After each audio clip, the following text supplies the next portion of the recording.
23 movies we're excited about at Cannes Film Festival 2026. Word is already high on James Gray's Paper Tiger, which I have read about, and I'm excited for that one. So a lot of exciting international films on the docket, and they also changed the Oscar rules. So now a country, my understanding is that a film can still be submitted from a country even if it's not the formal submission. So in the category of international feature,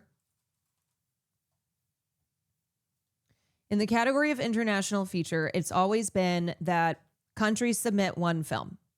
And so it has led to issues in the past when there are better films that are not the ones being submitted because they're not, I don't know, for whatever reason, they're not the chosen selection of that country. So now the best international feature contenders do not have to be submitted by a country in order to end up in the category.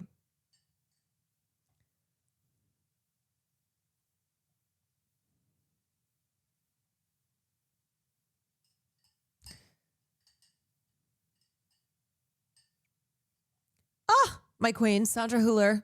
Is 2026 the year of Sandra Hüller? Shouldn't every year be? Yes. Every year should be the year of Sandra Hüller. Does this year's Cannes belong to Léa Seydoux? Maybe. Okay.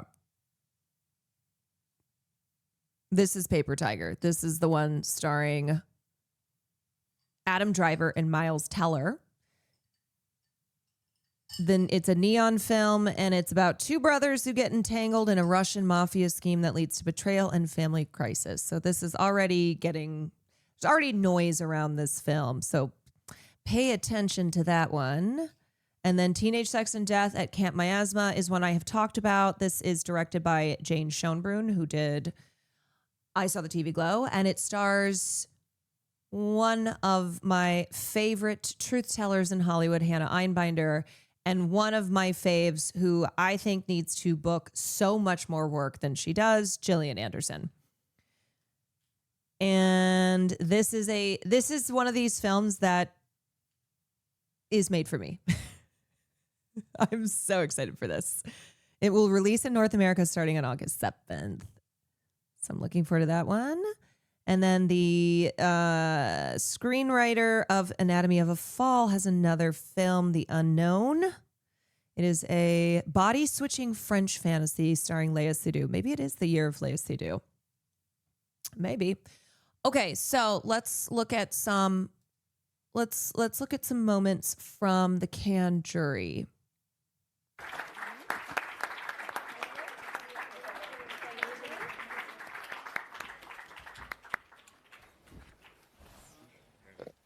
And Monsieur le Président Park Chan-wook. Park Chan-wook! We love Park Chan-wook. To ask you to be a member of the jury, what was your initial feeling? I said, finally.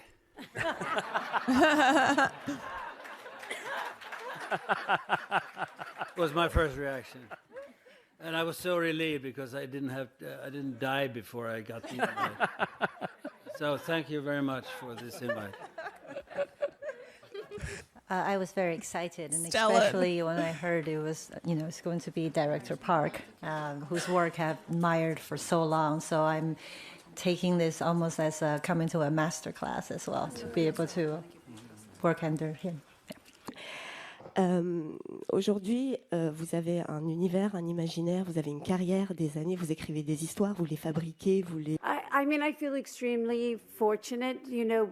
Prior, I had only ever attended the Cannes Film Festival once, and that was only as someone's plus one.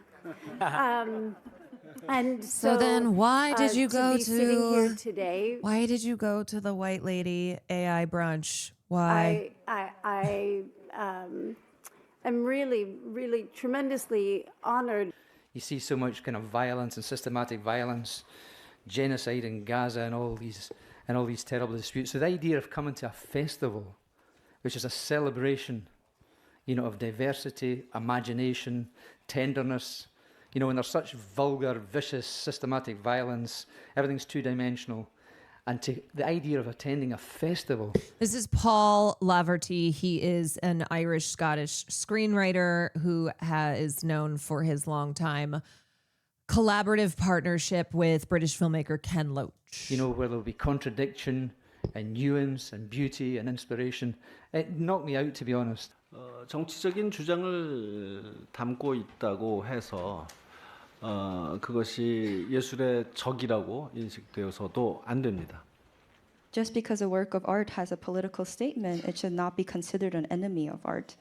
그렇다고 또 What? I don't know if you could be saying that at an international film festival. I don't know if you got the memo, but the memo is that we should keep politics separate from art. 적으로 경청할 만한 주장을 Whoa. 담고 있지 않다고 해서 그런 영화를 배제해서도 안 된다고 생각합니다. At the same time, just because a film is not making a political statement, that film should not be ignored. 아무리 우리가 훌륭한 정치적인 주장을 말하고 싶어도 그것이 예술적으로 탁월하게 성취되지 않는다면 그것은 그냥 프로파간다에 불과하겠죠. Even if we are to make a brilliant political statement, if it's not expressed artfully enough, it would just be propaganda. 그래서 End this woke shit. The concept of saying end this woke shit regarding the Cannes Film Festival jury with jury president Park Chan-wook. You know what? So true. End this woke shit. I'm so over it. Just give us good movies again, brother. Tired of this woke shit. Two Bass, thank you. Yes, thank you so much. I personally am tired of woke shit when it comes to art and the celebration of art. 결국 제가 드리고 싶은 말씀은 예술과 정치는 대립하는 개념이 아니고 그것이 예술. And if you hate woke shit, you should watch No Other Choice, which was Park Chan-wook's film from last year that was 100% ignored by the Oscars, and that's because it's anti-woke shit. And unfortunately, Hollywood has gone so woke. Hollywood, with all its woke libs, ignored No Other Choice, Park Chan-wook's film, because it is anti-woke. 적으로 잘 주장된다면 그것은 경청할 만한 가치가 있다라는 것입니다. So what I want to say is that art and politics are not concepts that are in conflict with each other. As long as they're artistically expressed, they are valuable. He said, make a good movie. He said, make good art. In here 2 years ago with this powerful statement, this movie, very powerful. I would hope not. I think part of art is about expression. So if we start censoring ourselves, then I think we shut down the very core of our creativity, which is, I think, where we can discover truth and answers.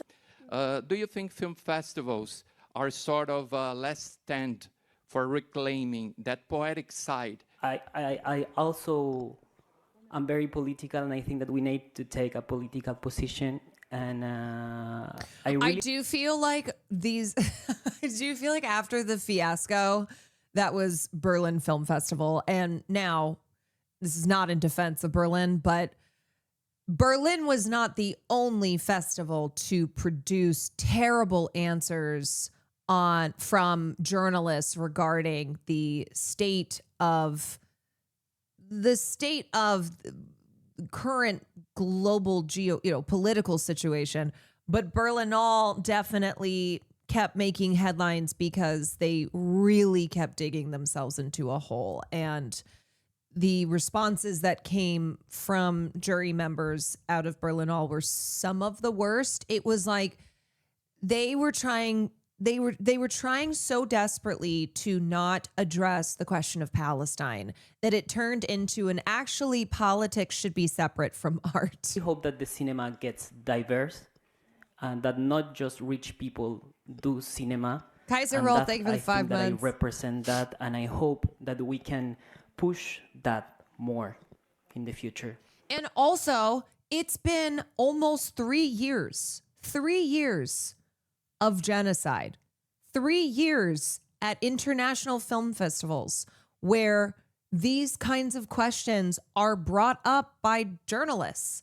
So, yeah, what was absurd also about Berlinale and also, last year at Cannes Film Festival, I think it was Juliette Binoche and Alexander Payne, who clearly were not prepared for the questions, is it's like it's been 3 years. These questions aren't going away because there is still an ongoing genocide. There is still such egregious acts of war and war crimes being committed by the United States and Israel. And so, yeah, this is going to be brought up at the big international festivals. So you should have a fucking answer. This question is for Demi, but I would like anyone else to weigh in. So Demi, you were here 2 years ago with The Substance, which was... Probably not. And that there's beautiful aspects of being able to utilize it. But the truth is, there really isn't anything to fear because what it can never replace is what true art comes from, which is not the physical. Sorry, this is kind of a chopped up video here. So let me play this full clip. Wait. If I'm clear on your question, is it? Is that speaking freely about politics or anything could be detrimental to the movie? Oh wait, is this not what I'm looking for? That was the question on art as expression. What am I? Freaking heck. What the? Hold on. Demi Moore AI. This is one of the clips that's popping off from The big question. Cannes. I think the reality is that to resist, I always feel that againstness breeds againstness. AI is here. And so to fight it is to, in a sense, to fight something that is a battle that we will lose. So to find ways in which we can work with it, I think is a more valuable path to take. I just want somebody to respond to this and be like, fuck that shit. Fuck that shit and fuck the billionaires who are forcing this on us as they attempt to take over every single industry, every single field, all of culture and all of society. Fuck them. Well, that's a big question. I think the reality is that to resist, I always feel that againstness breeds againstness. AI is here. And so to fight it is to, in a sense, to fight something that is a battle that we will lose. So to find ways in which we can work with it. Park is drinking that water. I think is a more valuable path to take. So my problem is always that it's the same response. It's like AI is here. We don't want to fall behind. We don't want to breed like negativity by resisting something that is here. They keep saying it like the aliens are here. They're here. And there's never ever a focus on like when I played that one speech from Daniel Kwan where he was like, why are we allowing these people though to take over the creative industries, to tell us what art is and what it's not, and miss me with the propaganda of it will never replace human beings. We know the motherfuckers who are making a lot of money off of just that. Okay. They want this to be a totally autonomous world, and they have no issue with fucking over the labor class, fucking over people to achieve those goals. Like that is their goal. And we should stop pretending that that's not their goal. So anytime a question about AI is raised in relation to the film industry, to the creative arts, we have to openly acknowledge that these technocrats, these billionaire technocrats, very much have insidious goals, and that we've already seen the way tech has transformed Hollywood and how tech has transformed so much of our society. And because of the incentives, because of the profit incentives, these billionaires are incentivized to exploit people via this technology that they are creating and pushing upon us all, while simultaneously lobbying against any oversight and any guardrails, anything to ensure that the disastrous effects of this are not stopped. That it's like they just have full green light, full reign to do whatsoever they want to. Wow, that's a big question. We're seeing AI billboards in SF saying, stop hiring humans. There's also something about, and we talked about the AI, like the girl bossification of AI, and how a lot of these older white actresses, Sandra Bullock, Reese Witherspoon, now Demi Moore, how it's like we don't want to fall behind. We're already in an industry that we are punished for being aging women. So we need to make sure that we can try and level the playing field here. Like, what does that mean? What does that mean? Also, women are more likely to be replaced by automation than men. So how is this girl bossification helping all women? How? It's so funny. They expect us to be favorable to something that's being marketed to unemploy the bulk of us. Yeah. And they just keep saying, well, it's here. It's here. It's here. It's here. I'm like, yeah, it's here. And in a way that feels every day harder to fight back against the companies that are pushing this because of how little resistance there was. Because it was like first it went from AI is coming to now AI is here. And I do appreciate at least that I do appreciate Paul Laverty's follow-up response here. Perhaps to the previous question, which I think is super. Can I go back perhaps to the previous question, which I think is super important, and we must remember is look at the concentration of power. Who owns these great corporations? People like Paul Thiel, who he hasn't got much positive to say about human dignity. He doesn't care. Right, exactly. This is what needs to happen every time. When AI is brought up, I don't want to hear any more of the same regurgitated propagandist. It's here and we need to learn how to work with it. It almost also gives it like a sentient, it makes it sentient. It's like we have to learn to work with it. We have to learn to work with one another. I don't want to hear that anymore. I want to hear this. Toss about equality. He doesn't care who has access to it. So I think we have to look at the first thing and see who owns it. Who owns they it? They decide in the algorithms that affect our lives in the deepest way. And what seems to me to be absolutely incredible is that... Yeah, and the fact that this conversation is being had at Cannes Film Festival, where for the first time, Meta is a major sponsor of the festival. And so they have those fucking Meta Ray-Ban glasses on the red carpet.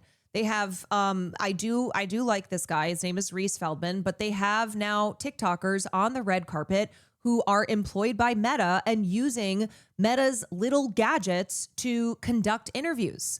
So Reese Feldman, who is guy with a movie camera, he's a popular TikToker. I actually think he's really good. I actually think he knows his stuff and he has respect for the form. But he is there on behalf of Meta because Meta is one of the sponsors of Cannes. And that is another example of how these tech billionaires, Mark Zuckerberg in this case, are continuing to move themselves into culture, are continuing to like basically be inextricable from the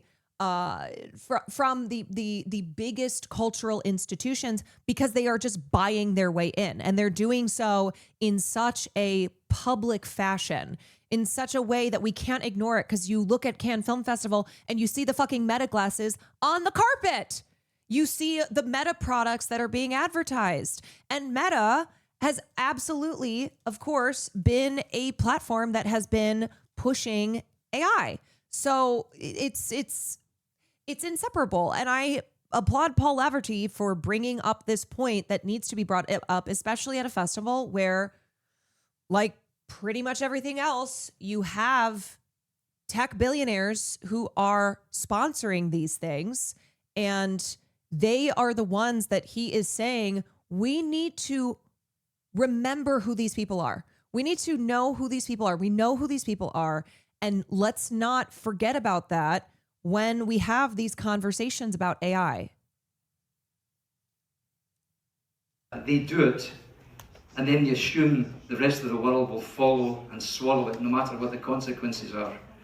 Look at the whole crisis now in data factories, affecting sustainability, water, affecting populations, and I think people are beginning to realise that we should not let these tech bros, billionaires, who are mostly right-wing libertarians, dictate how we live our lives. Yes, we should not hand over the keys to our lives, to our society, to these tech billionaires who we know do not value humanity. They do not have respect for us, for anything that is not their own individual greed, their own individual wealth. That's all they care about. They care about their egos. They care about their billions and billions and billions of dollars. This shit should be completely rejected by this artistic community. It's honestly truly upsetting to see festivals welcoming this type of monstrosity that's attacking our industry and decimating so many film workers' livelihoods, meanwhile scraping their creative designs to spit out. Yeah, and remembering that it's always those who are most exploited to begin with that suffer first. The ones who have already been automated out of their livelihoods, who society doesn't care about, because these are the people who have always historically been most exploited. And so this is something I think I talked about yesterday with people in Hollywood, with A-listers who are refusing to stand up and speak out against the merger, where it's like, hey, you might think this won't affect you, or it certainly won't affect you. It certainly won't affect you first, which is true, and you will be okay compared to most other people in the industry who are much, much lower on the socioeconomic pole than you. But it will affect you because it is a disaster to creative freedom. It is bad for all of us because we are not the billionaires who are profiting from consolidating this power, from amassing this much influence and control over everything in public and private life. Effect to be workers beyond artists, ordinary workers in society and our children. Not only don't respect it, but are openly hostile to parts of it and are fine discarding people. Folks like Peter Thiel are explicit about it. Peter Thiel wants us dead. He would dance on our graves. Never forget who these people are, even when they try and normalize themselves and their disgusting exploitative practices, even when they try and normalize through the purchasing of cultural power, through putting themselves on the Met Gala red carpet or at the Vanity Fair Oscar party, having Justin Bieber perform for them in private, buying up film festivals, buying up everything to give themselves cultural capital in addition to the already insane, material power that they have. Never forget, because that is the purpose here. It is to launder their reputations. It is to make themselves more important, to make it so that we associate all of what is good and important in our world with these billionaires. That it's like, we need them. No, we need them. If we don't have these billionaires, then what? If we don't have these billionaires, then what? We actually don't need them. The reason you have been led to believe that we need billionaires is because of this system that makes it so billionaires fund the arts or else there's no funding for the arts. It's a closed loop where they profit from not being taxed. They profit from a system that enables them to amass such disgusting wealth at the expense of laborers. And then they are the only ones who have the capital and can utilize the system to further give themselves tax breaks and enrich them, make their pot of gold even larger. So it's a closed loop.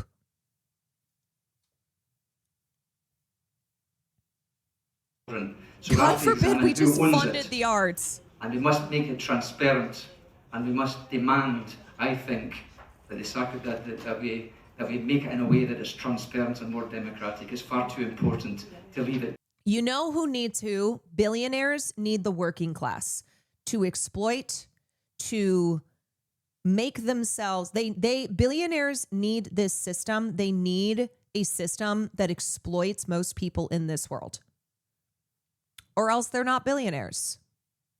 To these guys.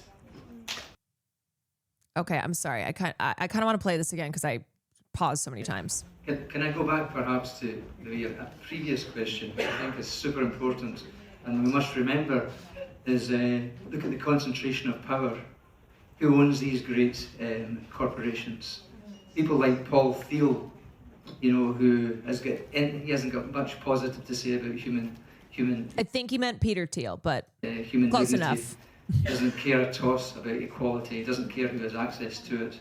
So I think we have to look at the first thing and see who owns it, because they decide in the algorithms that affect our lives in the deepest way. And what seems to me to be absolutely incredible is that they do it, and then you assume the rest of the world will follow and swallow it, no matter what the consequences are.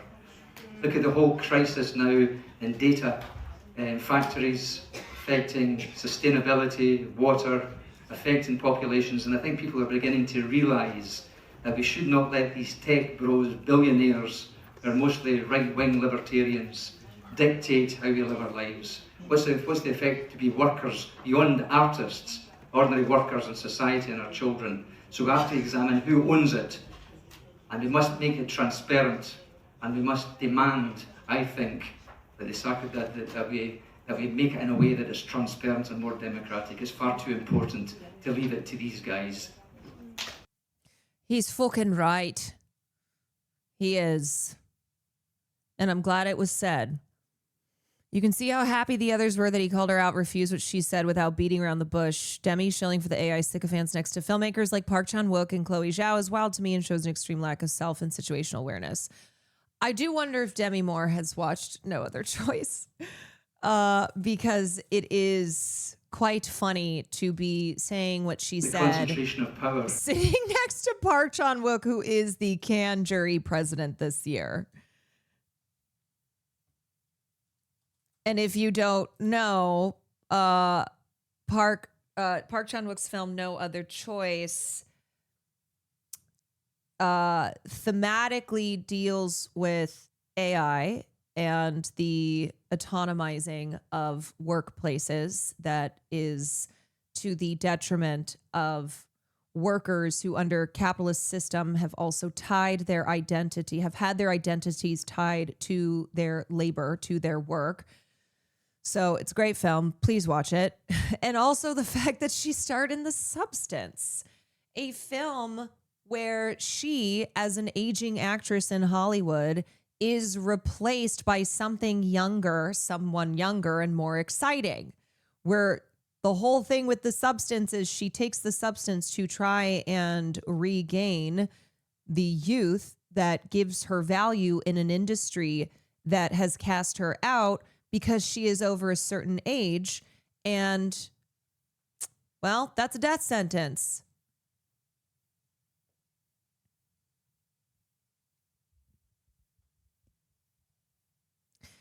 I just really need to know. I really need to know if there was a brunch here. Was there? It's because too many actresses, as I said, who tend to be white and who tend to be of a certain age are all saying the same thing right now. Not a brunch, but a luncheon. Yeah, was there a webinar? Was there a white women for AI? They keep pushing this notion that if you don't adapt, then you'll fall behind. Right? Whether it's Reese Witherspoon with this girl boss type language around AI, we're going to fall behind, ladies. We're going to fall behind. Only 3 out of 10 women in my book club are using AI. Or, it's the language that's coming directly from these tech bros, from these billionaire CEOs. It then causes people to feel like they need to get on the last chopper out of Nam, right? To like they need to get in the lifeboat because the ship is sinking. And it also encourages a very individualistic mindset where it's like, well, shit, other people are doing it. So I guess I need to do it too, because I don't want to get fucked over here. I don't want to lose out on a bag opportunity here. I want to make sure that I have my spot on the lifeboat. That's why it's like people such as what's her name? I'm blanking. Sorry. Hey, everybody, we're doing AI now. Why am I blanking on her name? No, not JoJo Siwa. Natasha, yes.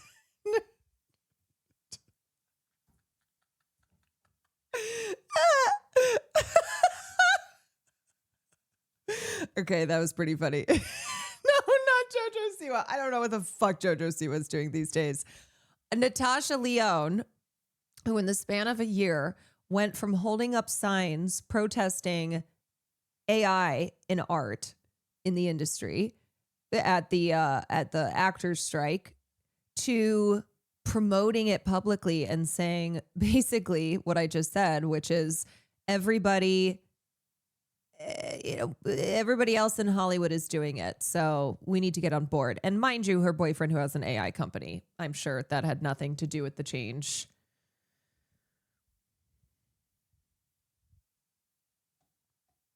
And you know what? Let me just run back. Daniel Kwan. Wow, I spelled my own last name wrong. Oh my God. No, it's these nails. I can't type.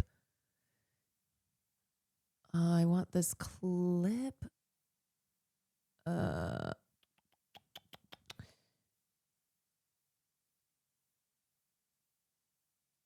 think it's this one. One of the experiences I've been having just being in Hollywood, talking to the people, like all from all different levels, is that there's this feeling that this tech is inevitable. It's coming and it's infiltrating our industry, and there's nothing we can do about it. And one of the things I've been trying to get people to understand is like, everyone's scared to talk about this because they're not the experts, right? They're not the tech experts like you. I don't understand how large language models work. And don't you forget it. Yeah, exactly, exactly. But I want to remind the people here who are filmmakers that you are experts. You're experts in storytelling. You're experts in filmmaking. You're experts for your own industry. If you're a doctor, you're an expert in medical. If you're a teacher, you're an expert in education. And we cannot continue to allow the tech industry to set the terms for our industries, because that is what they've been doing. They've been basically running the world for the past 10 years, and we cannot allow them to set the terms for our world in the same way, because you guys have been treating us like a playground in a lot of ways. And so what I offer to people who are scared and confused is to engage in a way where you are putting your hands on the steering wheel, because if you don't, they will. What we need to be doing right now is basically like, how do we set the terms for our industry? We have to understand that AI is fundamentally incompatible with our institutions, both on a global scale, but also within our industry. AI is going to blow through our systems and our institutions in the way that they cannot handle them. And so we have to collectively upgrade those institutions and systems. So for the film industry, that means we kind of have to do something unprecedented, which is we have to bring together the studios, the unions, the academy, basically everyone, basically agencies. Everyone has to actually come together as a unified front against the tech industry. But if you guys get your act together, it means less money for me. You can't do that. I'm sorry. We're you have we'll to give fight. You have to right. fight. I give up. More strikes. More strikes. No, you have to. But you have to have. You have to Yes, have thank you, more Tavia. ridiculous studio heads. You But need to green light cliched doomed projects. See, this is what we're up endlessly. against. You have to. You So have to. Please. Please. Also, I just have to say, it pisses me off when we're having this conversation in specifically the industry of the creative arts in the film industry, for example. And people will be like, yeah, but what about AI in making leaps in cancer research? I'm like, that is something that's totally different. And also, I don't really think that that's what these tech bros are focused on. That's what they use as part of the propaganda to be like, and that's why we need to have AI take over in Hollywood. It's not the same thing. It's a totally different, it's totally different practices. It's a totally different industry. Cancer research is not the same thing as filmmaking.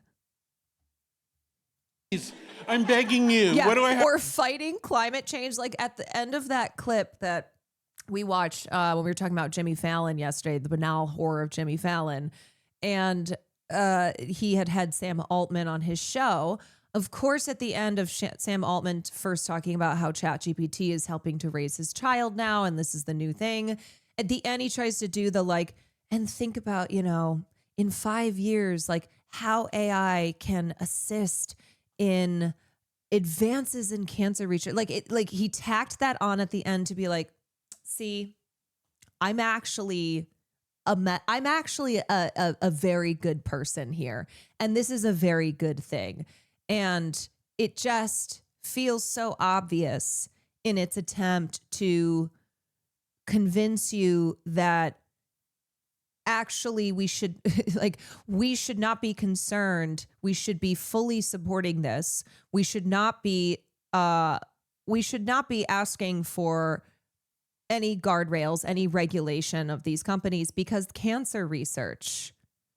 Yeah. And then mind you, the administration and all these tech bros have given so much money and support to cutting cancer research across the country. Also, even the cancer research convos, they're gutting the NSF and are trying to entrench AI as a requirement for demolishing the pipeline of talent and funding. have to do. It's important that this is not seen as a strike, though. Okay, this is a way. No, for the strike was actually good. I was very supportive of the strike. But this is a different kind, basically, because we're Yeah. not striking against our employers. We're putting a line in the ground against another industry that is an invasive species. We have to basically say, look, if you want to, The problem is technology, new technology under a capitalist system is always going to prioritize profit over people because of the capitalists who are pushing this. That's the problem. And so I think people get lost in the conversation around the tech itself.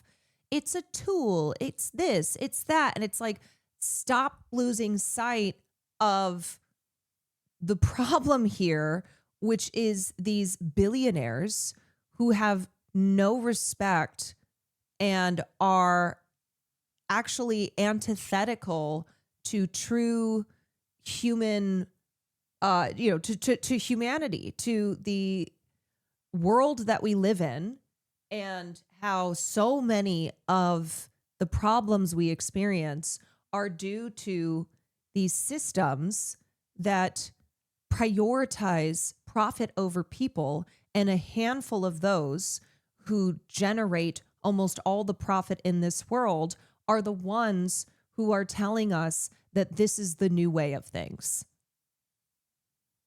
if you want us to adopt your technology into our pipelines, which they do, they've invested billions of dollars, and they want us to do that because we can actually give them money, and the investors want that, right? So we have a little bit of leverage for maybe a couple years. Who knows? Hollywood actually has some power for a little bit.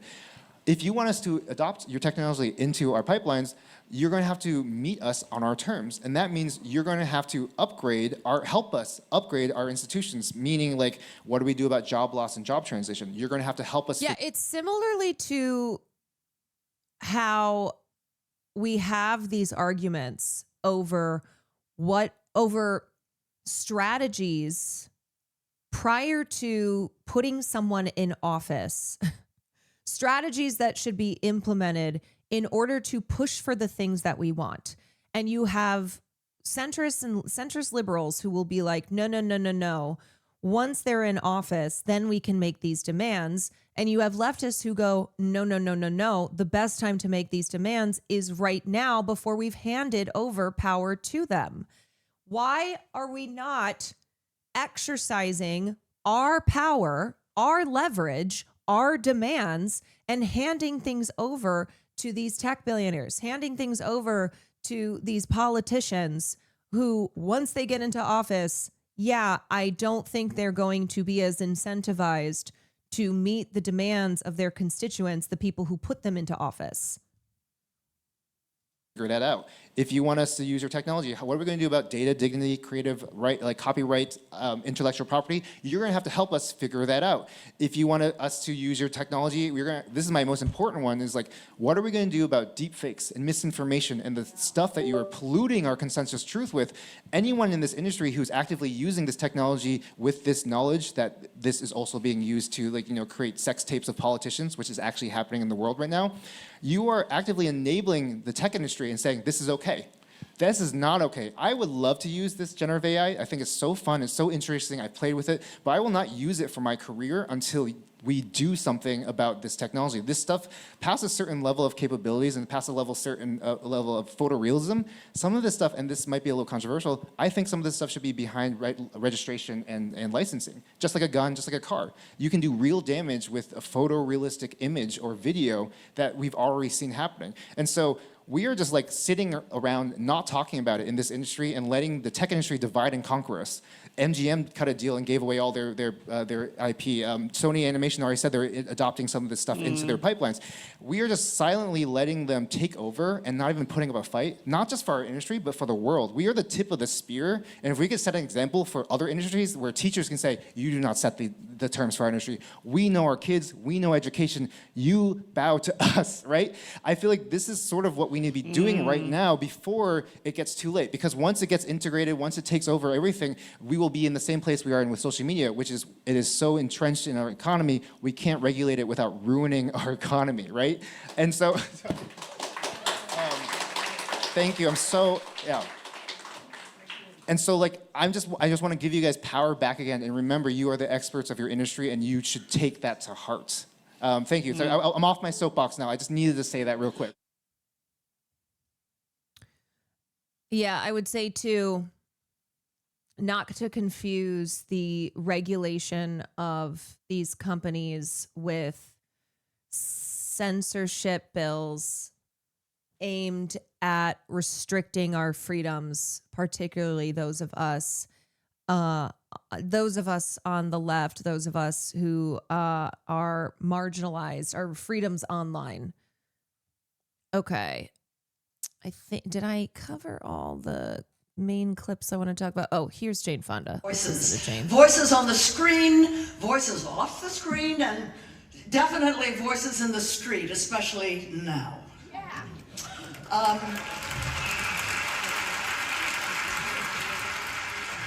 I believe that cinema has always been an act of resistance because we tell the stories, and stories are what make a civilization.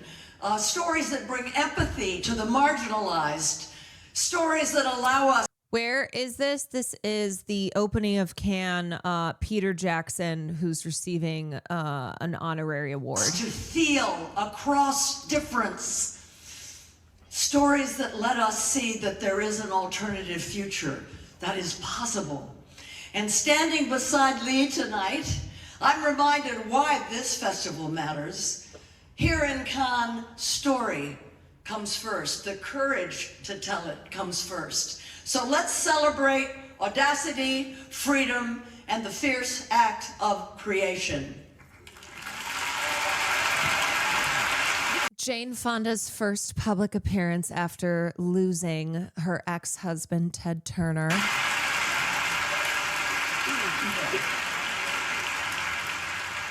Bong! My guy! My guy! Okay. Oh, this is the last clip, I think. Blacklisted. Javier Bardem, Mark Ruffalo, blacklisted because of their views in opposing the murder of women and children in Gaza. Shame on Hollywood. The only thing I would add here is it's not just women and children. I get that this is kind of the go-to line, women and children. I just, I appreciate Paul Laverty being one of the most outspoken people on the jury and really not mincing his words during the opening today, but just men are victims as well in Gaza, in the West Bank, in parts of the world that are subjected to the bloodshed of imperialism and occupation. Men are human beings as well. And I think obviously the women and children thing has always been an emotional appeal because of their perceived vulnerability in this world. How can you kill women and children as a, there's clearly violence and crimes being committed here, which is, it's true. It's like, what does it say of us? What does it say of a society that enacts violence on children, the most vulnerable beings on our planet, children who we should all be caring for? The world's children are our children. But yeah, this is something that I have brought up before, where there is, whether intentional or not, a continued dehumanizing of Palestinian men. Palestinian people, of course, are all subjected to the current genocide, but Palestinian men, Arab men, Muslim men who have this long-standing, Western view of them as terrorists. So when Muslim men die, when Arab men die, there's not such an outrage against it, but they are also victims of these inhumane, violent systems. People who do that. And so my respect and total solidarity to them. They're the best of us, and good luck to them. And I just hope we don't get bombed now because we've got this post. Javier Bardem, Mark Ruffalo, blacklisted. Yeah, and I appreciate that he's saying shame on Hollywood for blacklisting individuals who have spoken out against these war crimes, against the crime of all crimes, which is genocide. And there is not enough acknowledgement from people in the film industry, in the global film industry, but particularly in the West, an acknowledgement of their peers, their creative peers, who have suffered the consequences for doing what is right, for speaking out against such grave injustices. Now, I don't think Mark Ruffalo has really been blacklisted like his some of his other peers, namely Susan Sarandon, Melissa Barrera, because of their views. All right. And then we talked about this. Park Chan-wook saying, I don't think politics and art should be divided. I think it's a strange concept to think that they're in conflict with each other. Just because a work of art has a political statement, it should not be considered an enemy of art. At the same time, just because a film is not making a political statement, that film should not be ignored. Even if we are to make a brilliant political statement, if it's not expressed artfully enough, it would be propaganda. So what I want to say is that art and politics are not concepts that are in conflict with each other. As long as they are artistically expressed, they are valuable.